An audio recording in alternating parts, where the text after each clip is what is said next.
Dari data sejumlah agen tiket di Pelabuhan Nusantara, Kota Parepare, ada ratusan tiket yang telah terjual dengan tujuan Kalimantan Timur.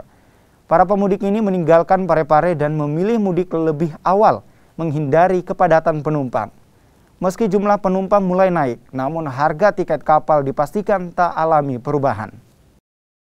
Mau ke Samarinda ya? Libur. Oh, libur di sini. Di mana kerja, Pak? Makassar. Makassar ya. Samarinda itu dalam rangka apa, Pak? Rumah di sana. Oh, ada rumah di sana ya. Berarti mudik lebih awal. Iya. Kenapa, Pak, mau mudik lebih awal? Tidak tunggu nanti musim mudik? Ya tidak, ini kena macet. Oh, enggak